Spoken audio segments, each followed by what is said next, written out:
Hey Faith Family, welcome to the Beyond Sunday podcast at Calvary Bible, where we go beyond the Sunday sermon to explore some rabbit holes and to bring some biblical truths to the surface.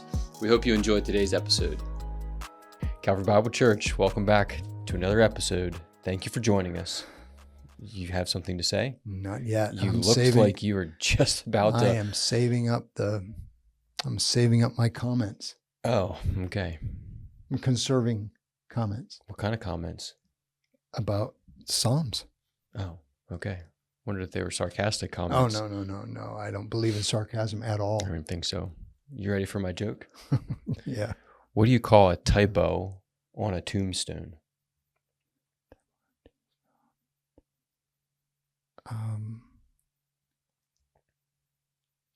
Like an error, mistake. I don't know. A grave mistake. Oh, okay. Grave mistake. All right. Mm-hmm. Yeah, they're bad. They are bad. They are bad. All right. You ready? Psalm 97. 97. 97. I got distracted for a second. Mm-hmm. But I'm back. I'm ready to go. Psalm 97. Yep. I think I left my teaching insert downstairs in my office, but one thing I do remember is celebration was a part of the notes, right? Yeah. On Sunday. That call. The call like and the cause. The call to celebrate, I think, was first because of all of these rejoicing terms. And one, I believe it was like verse 1, 8, and 12, maybe. Yeah. Yeah. I want to get into the second point, though. I think the cause for celebration. Yeah. And those were all, the clouds are in thick darkness. Verse the 2. mountains tremble or melt like wax. Yep. Those are pretty terrifying terms. My question is, why are those terrifying things about God a cause for celebration? Like, I don't know if I want to celebrate in front of that kind of a God. So why should I be celebrating, or why should it cause me to celebrate? Yeah, because of what's going to happen. What's going to happen at his coming is going to be the actual complete rule taking effect. So the reign of God taking effect in full when he arrives. All the enemies are going to be judged, and so actually, verse 3, the fire goes before him and burns up his adversaries all around. That has to be that's at his coming event. Obviously, it's not happening now. So there's several prophetic places in this Psalm 97. This is one of them. Okay. The fire goes before him and burns up his adversaries all around. It's like a prophetic look at the coming of God when he arrives as king to totally take over. And so the cause for celebration is the fact that now all of the destructive forces on earth and in the heavens will be they'll be judged. They will be destroyed. They'll be put away, done away with, and that leaves us, of course, with the opportunity to enter into a whole new life, new heavens and a new earth. Yeah. So just to clarify, though, the scary part, as I said, that's not scary to us, because that the awesome look of God with all of that power up in the sky says to us, he's going to win for us, and we are going to be with him in total victory. So it is a cause for celebration. Right, because that wrath, that power is not inflicted on us. No. Right? He is a consuming fire. Yes. But he does not consume his chosen ones. No. Yeah. It still seems like a terrifying process, though. And it is. So, I mean, even that thought of yours, that relates well to how the early Israelites experienced God at the mountain. Because all of this, I mean, the text that I could have quoted from time is always an issue, right? So, but I think it was like Deuteronomy. I don't know if it's Deuteronomy 4:4. One of those texts that all of that imagery is there in that early text where describing this is the encounter with God. Mm-hmm. So God's people have this reaction of, wow, he is scary. Yeah. By the time we get to this psalm, though, what we have, and this is where, spending time is helpful, all of like Psalm 97 and thinking about the Lord ruling over all the earth, that's all in the context of the relationship that we have where God's loving kindness lasts forever. Mm-hmm. So that steadfast love of God, the steadfast love of God is, I forget, is from everlasting. I forget how that's actually worded. It's repeated over and over again. So all of this scary stuff about God being up there, the clouds, the thick darkness, the fire, the lightning, the trembling, the mountains melting with wax, all of that is in the context of we're in a loving relationship where his love never stops. That loyal love is secure. Gotcha. Yeah. Yeah. No, it's helpful. And that's the, I guess the balance there between just and wrathful God, but yet being on the loving side of him. And yeah, obviously that's where we want to be. And it should, I'm thinking too, practically speaking, fuel our evangelism, because anyone in our lives, loved ones or enemies, we don't want that for them. No. And I did say a few times on Sunday that we want to be on the right side of God because this text does that. So this Psalm 97 makes sure that we are those who submit to the rule of God, including, of course, I'm not sure where we'll go with this, but including the aspect of righteousness and justice that's in verse 2. And then I don't know if there's more righteousness in verse 6. But then when you come to 7, it's important that we are not idol worshipers, because that can't be us. In this psalm. And then finally, we are addressed in verse 10, "O you who love the Lord, hate evil." And then there's all this assurance of he preserves the lives of his saints. He delivers them from the hand of the wicked. So all of that is for us as well to say, let's make sure that our worship is solid by faith in the Lord Jesus Christ and the power of his Spirit, so that we are on the right side of this psalm, I would say. Yeah. Getting back there to verse 7, which you just brought up, these other gods, and you brought in the refreshed American Idols slide this past week. That was great. Yeah, Michelle did great on that. Nice job, Michelle. Thank you, Michelle. She's the best. She is the best. She is so good at those slides. She's good at live stream, although I'm sure at times she's waiting to push that button to mute. If I say sarcastic things. Yeah. So verse 7, these gods, these American idols that we're putting away, we understand that. We want to put them away to be on the right side of God's wrath there. But at the end of verse 7, it says, "Worship him, all you gods." I know. How does that happen? How do the idols in our lives serve? Why are you feeling bad? I felt bad that I skipped that on Sunday. That was that's just such a great place. So I'll get there. You go ahead though. Well, how do the idols in our world worship the one true God? They don't. And so it's so fascinating, that last line of verse 7, so think about this. This is designed to be sung. So in a song, the saints, we are singing, addressing the gods. I think it's such an interesting twist in all the Psalter. I mean, you just read a lot of the Psalms and just look at who's addressing whom. And here is worshipers are instructing the gods to worship him. So it's not like the gods on the American Idols on the screen are doing this. But it is, as you're moving from 7, any of the idol worshipers are going to be put to shame. And the second line is those who make their boast, which, by the way, is the same term, which is often hallelujah. So it's very fascinating, the Hebrew there, who make their boast. That hallelujah word is sort of in there. So that you deal with all the false worshipers or the worshipers of false gods.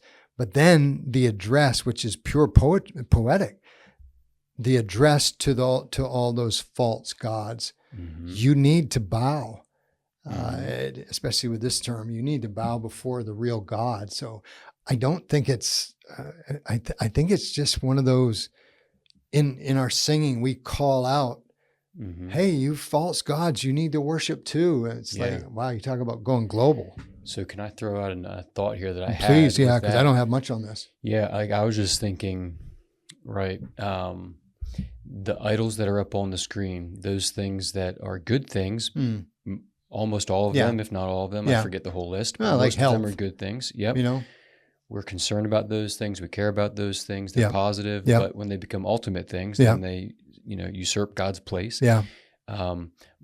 But when those gods are in their proper place, they are a function of our worship of the one true God. That's, when our health in its proper place is cared for, that's an act of worship. Our relationships, our work, our homes, etc., all of those things, they ought to be serving the one true God as they function in our lives. And they're not, they're lowercase g gods that ought to be functioning to serve and worship and point to the one true God. I think that's a great thought. All of those false gods are part of our worship of God. They become, they serve the greater purpose of worshiping God rather than being the ultimate purpose. Yeah, and so a question I want to ask myself is, whatever idol or two that I was kind of isolating on Sunday, how can I make sure that idol does not become the God in my life, but serves, it serves my Creator. Yeah. And that's a question I've got to grapple with. Yeah. I think that this is the far end of that first, that the great indicator for us of idolatry is what happens to my psyche, what happens in my soul when it's taken away. Like that, just think about that for a moment. Like that's the barometer for me, is like, if I lose this, even if I lose this temporarily, then this is a sign that idolatry is in place. The other thing is, if you look at that list, then if my security in life, if my satisfaction in life, if those things are determined by the things in those two columns, then that's really where I have to do my work. And I have to go to God and say, God, forgive me for replacing you. And now it's the hard work of, how do I regain trust in God, ultimate trust in God, that puts the good things in the list back in their rightful place. That's the hard work of faith. Yeah. Yep. So I think that's just a start of thinking through what you were just saying, but you may have some other things about that, but that's a big part of the Christian faith. Yeah, and I think at any given season of our lives, those idols are going to kind of rise and fall depending on what's happening in our lives, stage and season, etc. And it's good to revisit that and take a hard look again at what's competing for my love and affection and time, loyalty, and attention, your allegiance, all of that. I just want to say, you might be one of the ones that were involved in the Wednesday night studies through the last few weeks, and if you are, remember that we were studying the devices that Satan uses. Satan and the demons, the devil and the demons, use these devices or these schemes. The old word, the wiles of the devil. We studied those. And remember that the devil is active, of course, wanting to push the right buttons, so that, when Jonathan's saying that fluctuating of which idol is the main idol, as they move up and down, the devil's really having a field day with some of that. And so we want to watch out for the potential for temptation.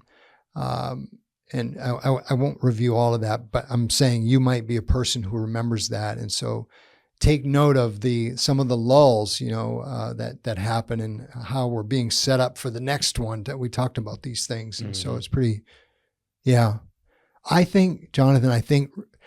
In my own life and in talking with parishioners through the years, I really think that this is one of the keys to disciple making overall. Can you just take stock of your idols? Yeah. Just keep them in your mind, and keep fighting in faith. Keep fighting for the dominance of God. Yep.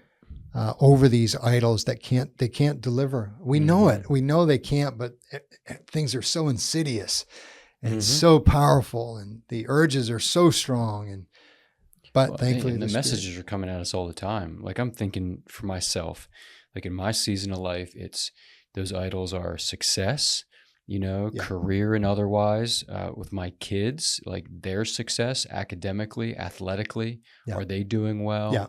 Material things that are, if I get this, if I could have that particular item, then, satisfaction would be mine. And I just need to take stock, remember that those things aren't evil in and of themselves, right? But the evil behind them is doing something, to my soul that's detrimental, and I need to go to battle against those and keep them in their place. So I remember way back when I was writing out some of the accountability type stuff for myself, and thinking through: am I more concerned about the success or failure of Calvary Bible Church than I am of the glory of God? Mm-hmm. Am I more concerned about either success or failure more than the glory of God? And it's one of those questions that, I need to stay focused on. No, this is about God's reputation. Mm-hmm. This is not about my reputation, but you have to fight against that kind of stuff as a human being. And that I do believe that's why that verse 7, and then last week's as well, Psalm 96, I believe it was like verse 5, if I can scroll there quickly, verse 5. Yeah, for all the gods of the peoples are worthless idols. And I was talking about that little wordplay in Hebrew is so cool, where you can read that and you go, oh yeah, that sticks. The Elilim versus Elohim, that rhyming type sound. These are worthless idols. They're ungods. I think it was Van Gemeren just calls them fakes. They're fakes. Yeah. So I like that. Fakes. And when we're able to do that, by grace through faith, put these things into practice. I liked the poetic language there in verse 11. Yeah. Light is sown for the righteous. And so you referenced I wanted that, to get there too. Yeah, that is Thank you. It's an incredibly good thing when God sows light in our lives. Yeah. So my question is, what is that light? How does he do that? Yeah. What's being sown? So Michelle the other day was reading an article, and she said, "Oh, you got to listen to this." So they were comparing 2024 figures with 2025. So we're just starting in the year, and it was financial figures, top uses of artificial intelligence. Oh, okay. Mm-hmm. So like GPT or something. So from 24 now moving into 25, here was the change. Mm-hmm. And the top three uses of AI was the first one was counseling, or it was companionship and counseling for your life. If I hope I'm getting these correct, but it was something like that at the top. Mm-hmm. The second one was had to do with organizing your life. The third one was purpose in your life. So these top uses of AI, and I had that. Michelle said, "Did you forgot?" I said, "Yeah, I just did." But I had them listed in the notes at verse 11 because you think light is sown for the righteous. Do we need light? Yeah, evidently we do, because look at these top uses of artificial intelligence. I expected them to be like summarizing a paper. I was thinking totally like academic stuff, like a nerd, or even like finding the right images, which seems to be a big deal. But no, it was actually much more. Yeah. Let's address some of my major concerns about living life successfully. That's fascinating. I thought so. I recently too saw like the top 5 things that are important to Americans, And it's around those things like a purpose in life, Yeah. community, Yeah. relationships. And it's what's interesting to me and fascinating about that particular stat that Michelle found. Again, Michelle's the best. She's so good. She's such a great helper, man. Wow. Is that these are all things that both God and the church offer, and we ought to be the best at. Yeah. And the world is looking for it. Yeah. And they're just looking for it in the wrong places, like fake places. Another great series, when you and I think about what kind of series can we intersperse into a year amongst all these through the Bible type stuff, if we could find some 2, 3, 4 nice smaller series, that's one that would be, how does the church supply the needs, these needs that people are starving for. But back to this, the reason why I really love this verse 11 was because this is God saying, look, remember, for the righteous and for the upright in heart, again, the two parallel lines there, line A and line B, for those types of people that we profess to be, he sows light and he sows joy. So for the first one, there's this sense of, I can see where I'm going. I know where I've been. I can see where I'm going. I can see God well. I can see the guidance system in place. I can see. Yeah. And that is so freeing compared to the darkness. Because in the darkness, I can't see, therefore I can't move.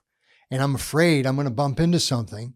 But to have light is so critical. So I love the imagery of God saying, no, I'm going to light your way. Can I ask a question there? Yeah.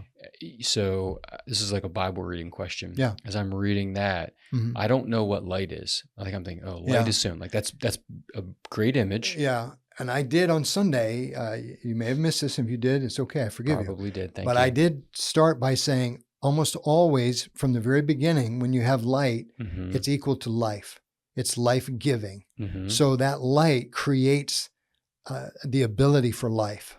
Right. Without it, there is no life. Right. With it, there is life. Right. There's clarity with respect to how to live. Okay. Is sort of the best way I can come up with that. I hear that. Yeah. My question, though, is like reading the Psalms would be then, I would equate light and joy as being synonymous. No, because line A, what is more? Line B, so someone told me that. So they're never synonymous. So I told you that too. So don't do a synonymous thing.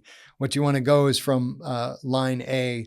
Line B is always sharpening the focus of A. Yeah, it's like telling me what light is. It should be joy. A little bit, but watch this, right? So what you do have is this wonderful picture of when God sows light for the righteous, you have joy, an emotion that goes from I am living life and I've got life's answers. I've got the big answers. I've addressed the big questions. So there is a wonderful sense of joy that can happen when and again, oh my goodness, the timing is like when my relationship with God is solid. Yep. It affects all of my other relationships. And so, as I said on Sunday 2 or 3 times, if you're frustrated, there's something wrong with your worship. If you're frustrated and angry, you've touched on something wrong with your worship. There's idolatrous practices somehow going on. It's like the bottom line barometer for all these things. So I do like the Hebrew poetry going from line A, what is more, B, not synonymous, but what is more is that you move from this abstract light to now you have a very tangible emotion that a person's feeling deep on the inside. And that's simply because of what God does. I mean, look at what he does to give us this sense of wholeness, shalom, guidance, wisdom. I'm using all these Old Testament terms, especially like from the Proverbs, where this is successful living. Yeah. Right. And I'm thinking too, what's already been stated in the first 10 verses of the Psalm too, that kind of life where we're rejoicing, fearing God, and those kind of things, it results in a light being sown for us. And regardless though, the other image that comes to my mind then is when something is sown like a seed, it sprouts and life comes out of it. And And that's the kind of people we want to be and can be. Yeah. Through faith. And that's really where I think the imagery is best, the way you just described it with, and I think I was trying to even do a little bit of the motion on Sunday, just saying, God is throwing this light around to you, sowing this seed. And I didn't get to the level you just did, but what's going to sprout out? Mm-hmm. If he's sowing it, and that's where that the light-life imagery really does come to the front. Yeah. Yep. Cool. You had a short time on Sunday. I did. The ministry fair cut you short. Anything else you want to add that we didn't get to? No, I thought the ministry fair was just so good. I nothing with the psalm. I think the psalm is just really beyond Sunday. Make sure that the rule of your king is operating. You and I are constantly in a battle of who's in charge. When we question God and say, God, why are you doing this? What are you doing? I mean, just remember who we are. We have the benefit of being in the King's kingdom where all the healing is taking place. Remember, thinking about the rule of God, the reason why we rejoice is because, number one, he's controlling our history, but he's also currently healing all of this. So, we have reason to celebrate. But these Psalms are always urging us to worship well. Yeah. Okay. But I thought the say yes was, I loved the tagline. I thought that was so good. Yeah. I loved the setup in the foyer. Michelle was like, wow, that was so much better attended because it was there rather than over in Fellowship Hall. I think we would have lost so many people. Yeah. So kudos to all of you guys. That was excellent. Wish I could take credit for all those good ideas. Well, hey, I just loved the whole thing, the decorations and did you catch all the interaction? I was in charge of all the decorations. Oh, good job. Excellent. Just kidding. You were going to fist bump me, right? I was, yeah. I was coming. So I just thought that whole morning was really fun. Yeah. And there was so much interaction. So thank you. If you were a part of that, it's great. Yeah. If you guys are having a party and you want someone to decorate, just give me a call. I'm all about it. So I said to shaking my head no. I said to the guys along one table, there was a set of tables over here. Yeah. Like Will and Craig and there were a few ushers, greeters, security. The other guy, Kevin Smoker. There's a bunch of guys, and they made some wisecrack. The sarcasm spiritual gift came out, something like, "Hey, your sermon didn't really work because we still got a lot of blank spaces." So I said, "Hey, look, gather up all of the clipboards that didn't have anybody sign up on them. Give them to me. And in the next Sunday sermon, Lord willing, I will address this publicly and say, all right, you guys, here's one. Nobody signed up. That'd be fun, wouldn't it? So I'll put a plug in for those guys. If anyone's listening, they were all just like grouped together because they're like similar people would maybe be interested. So ushers, greeters, security, shuttle, like trying to start a parking lot. Shuttle team. So we need like just a couple of drivers to go and send But anyway, those guys didn't get as much traffic. But there was a reason for the logistics of the location. Yeah. Everything. There's a reason for everything. Oh, yeah. I wish. So anyway, if you want to serve in one of those ministries, sign up. Let's go. Okay. Well, thank you for getting into Psalm 97. You want another joke? Too bad. I'm going to save it. I'm going to save it for next week. We're in Psalm 98. You might forget. We are not. Oh, okay. Where are we going? Dan Pierce, if you're listening, just buckle up. Take a Benadryl or something. Whatever you have to take. No, 98 is just so repetitious from what we just studied with singing a new song and all the reasons for that. So his steadfast love and faithfulness, which we've covered week after week, making a joyful noise, all of that. A lot of the instrumentation, which we've covered, clapping, which we want to be careful with clapping. Clap away. So where are we going to be? 99. Okay. 99 because it has got some great stuff in it. Great. Yeah. Okay. 99. If you're getting ready for Sunday, read ahead. 99. And then 100. Make a joyful song noise. That has 99 and 100 in it. It's a kid's song. Yeah. There it is, right? Bottles of milk. I wasn't thinking of that. I was. Yeah, 99 red balloons. No. It's another one. Man, I'm full of good stuff. All right. Useless knowledge. Love you guys. Email questions to podcast@cbcmj.com. And we'll see you on Sunday. Thanks again for joining us on today's episode. And remember, our Sunday sermons are meant to lead us to a life of worship beyond Sunday.